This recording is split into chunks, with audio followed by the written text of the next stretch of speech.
É sempre um prazer muito grande estar com vocês. Tem sempre, nos dá sempre a sensação de cumprimento do dever quando a gente se coloca para debater um assunto tão importante como é a educação, ou seja, orientar os gestores em relação ao universo de contas, que é o que mais aflige quando se convida um conselheiro do Tribunal de Contas, né? Então, eu quero começar cumprimentando muito fraternamente o presidente da Undime Espírito Santo, o secretário municipal de Educação de Jerônimo Monteiro, Vilmar. Cumprimentar também o Jader, secretário municipal de Educação de Jaguaré. Cumprimentar essa equipe da Undime Espírito Santo, que sempre tem trabalhado com muito afinco e muito compromisso, Elânia e a Débora. Cumprimentar o Vinícius, que eu brinquei antes da nossa reunião começar, que é o nosso Lombardi, a gente escuta, mas não vê, né?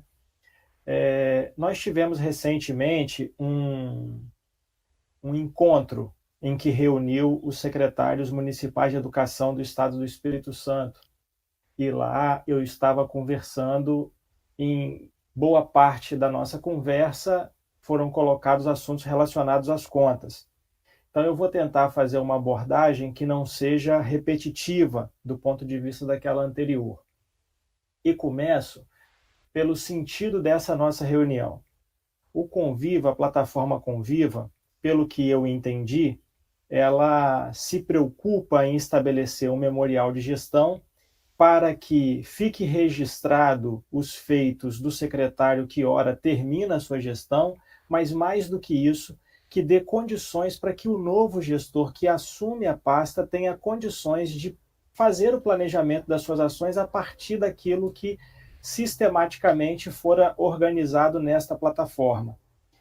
Isso posto, se eu entendi corretamente, significa que a plataforma é um indicativo de que a Undime encara a política de educação como uma política de Estado, como deve ser, e não uma política de governo. Está preocupada com a sua continuidade, está preocupado com os resultados que serão alcançados. Isso será, eu estou dizendo isso porque será importante no decorrer da fala. Quando vocês convidam um conselheiro do Tribunal de Contas para fazer uma exposição no encontro em que reúne secretários municipais, eu só posso imaginar e deduzir que a minha presença ela tem relação com a preocupação que todos os gestores têm com o fechamento das suas próprias contas, das contas para com as quais eles são responsáveis. E isso acontece de maneira bastante intensa por conta da característica do controle externo implementado no Brasil. Nós temos no mundo diferentes modelos de controle externo. Na verdade, nós temos 3 modelos distintos. Mas eu vou aqui me ater a especificar 2 muito praticamente.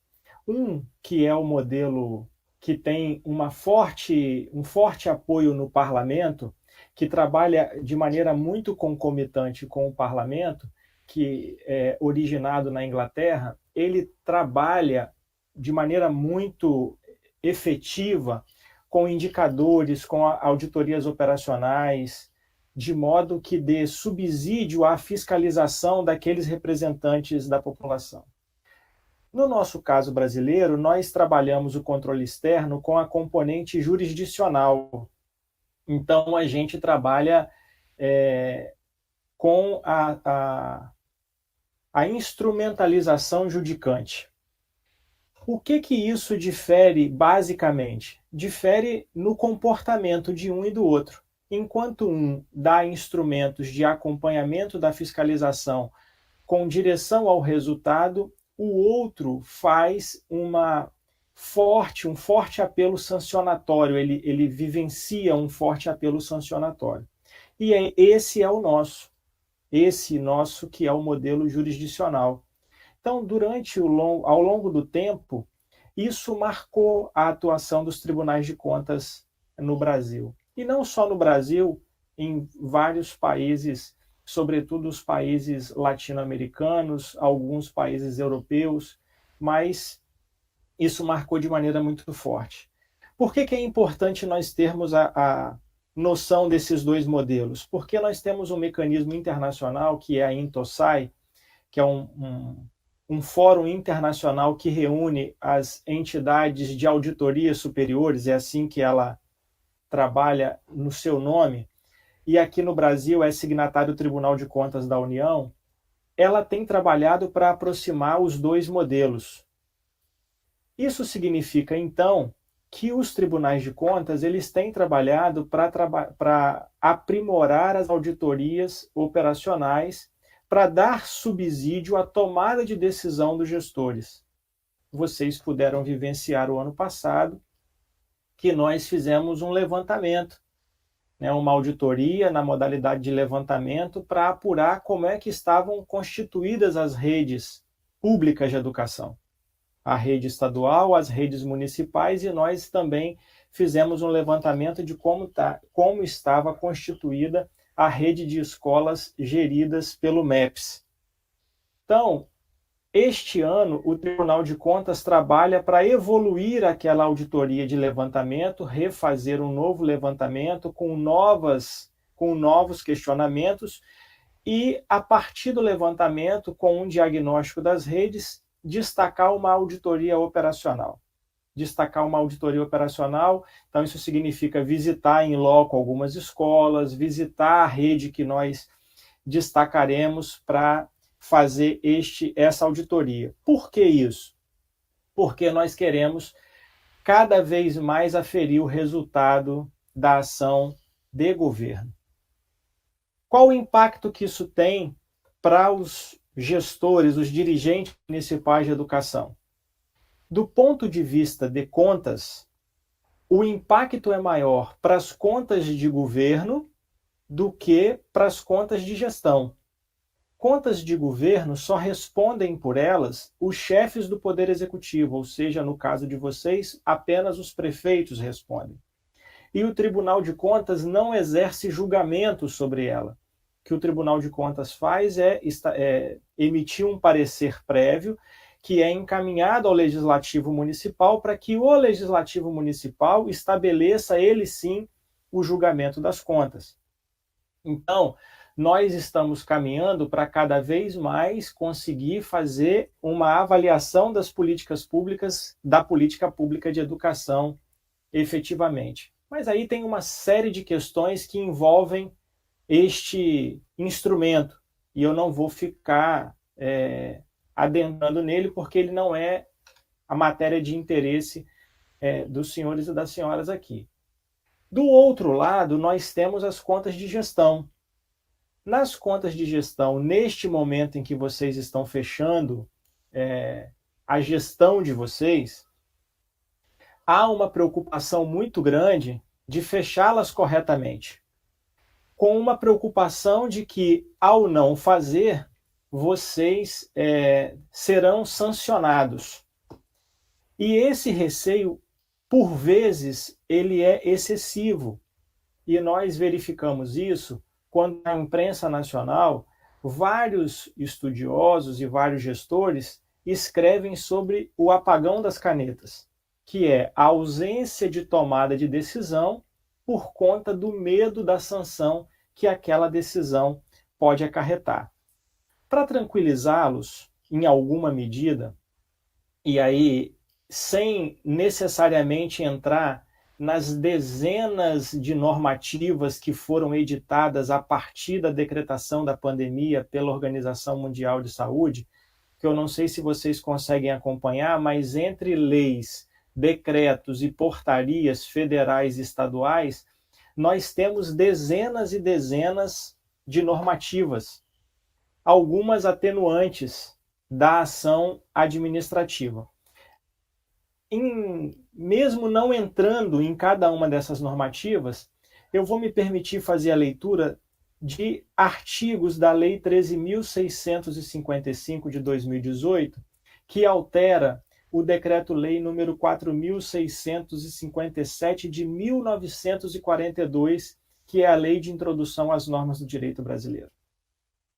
Ele estabelece que o Decreto-Lei passe a vigorar com mais 10 artigos. a partir do artigo 20. E ele fala, nas esferas administrativas, controladora e judicial, e isso inclui os tribunais de contas, não se decidirá com base em valores jurídicos abstratos, sem que sejam consideradas as consequências práticas da decisão. Lá no artigo 21 ele diz, a decisão que nas esferas administrativas, controladora ou judicial, decretar a invalidação de um ato, contrato, ajuste, processo ou norma, deverá indicar de modo expresso suas consequências. Na interpretação de normas, serão considerados os obstáculos e as dificuldades reais do gestor. E lá no artigo 28, ele vai dizer, o agente responderá pessoalmente por suas decisões ou opiniões técnicas em caso de dolo ou erro grosseiro. Então, vejam que para fazer o julgamento dessas contas, nós deveremos levar em conta esses fatores. Nós vamos ter que fazer uma análise de contexto e consequência e verificar se o ato lesivo ele foi ocasionado por dolo, por vontade do gestor em fazer, ou por erro grosseiro, identificado uma decisão que qualquer homem médio é aquele que você entende compreender as mesmas coisas, todos compreendem a mesma coisa. Ele identifica que aquilo é um erro e mesmo assim tenha sido praticado. Não é muito comum que a gente tenha reprovação das contas de dirigentes municipais de educação, porque atos dessa natureza não são recorrentes. Então, eu sugiro que, ao invés de nós estarmos tensionados com o fato de fechar as contas, e aí fechar as contas com responsabilidade é um dever de cada um dos senhores e das senhoras. Eu não estou dizendo que não se deva ter o zelo e a responsabilidade com isso. Eu estou dizendo que a atenção deve ser diminuída e uma atenção muito forte deverá ser dada para as medidas da educação frente à pandemia, sendo a educação uma política de Estado como vocês consideram. Por que eu estou dizendo isso? Vocês já disseram, eu acompanho sempre que vocês me pedem e tenho tentado estabelecer frequência em webinários da educação para acompanhar como é que está se comportando a política pública de educação e como é que se comportará neste período de incerteza. E tenho observado algumas questões. Primeira questão importante. Há um forte indício de que o retorno, quando ele se der, ele se dará obedecendo o mesmo desenho que nós tínhamos anteriormente das redes, levando ainda em consideração os novos protocolos sanitários. Isso posto, a despesa pública em educação, ela aumentará significativamente. Se eu levar em consideração ainda que boa parte dos nossos alunos, público-alvo da política de educação, não tem acesso a insumos tecnológicos que permitam que ele tenha acesso a uma educação híbrida, e se nós levarmos em consideração que nós aumentaremos a despesa, dificilmente o Estado vai conseguir suprir essa lacuna, que é dar ao aluno os insumos que ele precisa para poder acompanhar essas aulas mediadas por tecnologia que tanto se discute nos dias de hoje. Eu ouvi recentemente que o computador, o celular e a internet é o novo caderno, lápis e borracha do século XXI. E o Estado deverá suprir essa necessidade do público-alvo que não consegue fazê-lo. Aumentando o custo da política de educação, dificilmente o Estado conseguirá fazê-lo. Então, eu coloco este elemento de reflexão para que vocês já comecem a pensar para além de apenas voltar com o mesmo desenho estabelecido. Eu digo isso de maneira aleatória? Não, não digo isso de maneira aleatória. Volto ao processo que nós finalizamos no Tribunal de Contas o ano passado. Nós, naquele processo, identificamos que, primeiro, era necessário e urgente que fosse estabelecido um regime de colaboração efetivo entre estados e municípios, e essa não é uma discussão nova.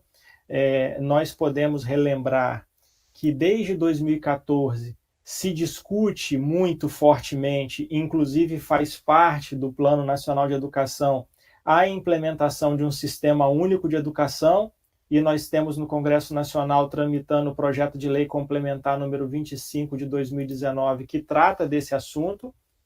Então, não é uma temática nova, mas o levantamento autônomo, isento do Tribunal de Contas do Estado do Espírito Santo, e aqui eu preciso prestigiar os servidores que estiveram à frente daquele trabalho, que acabou sendo concluído com muita qualidade, preciso registrar, ele já demonstra que efetivamente, diante da literatura sobre o que realmente seja um regime de colaboração, nós temos deficiência nessa colaboração no nosso estado do Espírito Santo. Isso porque entende-se por regime de colaboração um planejamento partilhado das redes, né? Você fazer um planejamento conjunto. Não é fazer eu planejo a minha rede, você planeja a sua rede e a gente vê o que um pode fazer para ajudar o outro. Não. Educação é pública, o dinheiro é público, o dinheiro é fruto da arrecadação dos impostos do cidadão. Então, é importante que essa rede fosse planejada conjuntamente e as ações fossem planejadas conjuntamente. Então, isso está ausente e nós demonstramos isso naquele levantamento. E a partir daí, determinamos que ele se estabelecesse. E também recomendamos aos municípios que tivessem software de gestão, a exemplo do que a plataforma Conviva estabelece como input para as secretarias municipais de educação, porque é uma ferramenta organizada, é um software que foi organizado, usando essa palavra, porque como a gente tem o sistema de ensino, eu falar que tem que ter um sistema aqui pode confundir as pessoas, então eu estou usando a terminologia software para poder diferenciar este componente, esse instrumento de informática que é utilizado para sistematizar dados da educação dos nossos municípios. Então, nós recomendamos que os municípios adotassem essas ferramentas, esses softwares de informática, para que eles pudessem organizar, sistematizar os seus dados e a tomada de decisão a partir de um regime de colaboração instituído fosse feita de maneira mais segura. Para os alunos, ao final, como público-alvo principal, mas prestigiando os professores, prestigiando os outros profissionais da educação e dando tranquilidade ao gestor, ao dirigente municipal de educação para a tomada de decisão. O que eu estou querendo trazer à luz nesta conversa com vocês é que, primeiro, por um lado, essas contas de 2020 que vocês precisarão encerrar, elas serão julgadas com muita responsabilidade e sensibilidade pelo Tribunal de Contas. E eu posso falar isso pelos meus pares, pela observância da sensibilidade que cada um tem no julgamento das contas sob as quais cada um tem responsabilidade. Então, eu estou apenas dizendo que haverá uma análise de contexto, como estabelece a lei, haverá uma análise de consequência, como estabelece a lei, haverá uma análise dos fatos, né, praticados pelo gestor com a sensibilidade solicitada, né, nessa lei para gerar segurança jurídica aos gestores. Então, vocês tenham alguma tranquilidade, não percam a responsabilidade com as contas, não percam a atenção com elas, mas tenham alguma tranquilidade de que o colegiado do Tribunal de Contas tem muita sensibilidade com o que chegará principalmente neste ambiente de pandemia, porque nenhum de nós, em nenhum momento histórico das nossas vidas, fomos convidados a tomar decisão em um ambiente tão complexo quanto esse. Então, nós não temos evidências anteriores a esta que nos oriente sobre qual decisão é mais importante, qual decisão é menos importante tomar. Por outro lado, convido vocês a pensarem para além daquilo que já estava estabelecido anteriormente. Por quê? Porque a complexidade que se abateu e as necessidades que estão postas, elas nos exigem isso. Vocês, muito coerentemente, trazem a discussão do novo Fundeb, que eu acho importantíssima para a educação brasileira que seja feita nesse momento. Feita, revisitada e urgentemente votada. Mas alerto, nós estamos entrando num momento em que o ensino híbrido ganha forte apelo por todos os atores envolvidos em educação. Pergunto, há a consideração no Fundeb do aporte de recursos, levando em conta a implementação desse ensino híbrido? Porque vocês podem escolher fazer o ensino híbrido para manter etapas parciais funcionando ou para transformar estudantes que frequentavam etapas parciais para tempos integrais, sendo que boa parte do tempo será dedicado em plataformas mediadas por tecnologia, plataformas de aprendizagem mediadas por tecnologia. Eu não me lembro disso estar previsto. Por outro lado, boa parte do financiamento que se estabelecerá só será aumentada se for com participação da União. Porque, veja, da maneira que se está estabelecido o Fundeb hoje, o Fundeb cairá mesmo que as regras sejam mantidas. Por quê? Porque ela tem relação com o tamanho da arrecadação. Se a arrecadação, de maneira geral, diminui, o fundo também diminuirá. Consequentemente, a repartição diminuirá e o investimento per capita por aluno também diminuirá. O Tribunal de Contas está fazendo estudos com base no Fundeb para saber os impactos disso, pelo menos nas escolhas que vocês possam fazer em relação à implementação de um futuro regime de colaboração. Eu não tenho acesso ainda a essas informações, porque ela está no âmbito da equipe técnica do tribunal, dos auditores, mas eu sei pelo PASSE, que é o nosso Plano Anual de Controle Externo, que eles estão desenvolvendo atividades nessa direção. Então pode ser que tenhamos ali na frente insumos, informações que permitam vocês nova tomada de decisão. Mas percebam que existe uma série de elementos postos que convocam os dirigentes municipais de educação a pensar atitudes inovadoras sobre o risco de, ao não implementá-las, ao não pensá-las, não conseguir financiar as necessidades que a política de educação terá no próximo período. Então, ao mesmo tempo que eu quero trazer este contexto de contas que serão fechadas neste período de 2020, eu também quero convidar vocês a essa reflexão.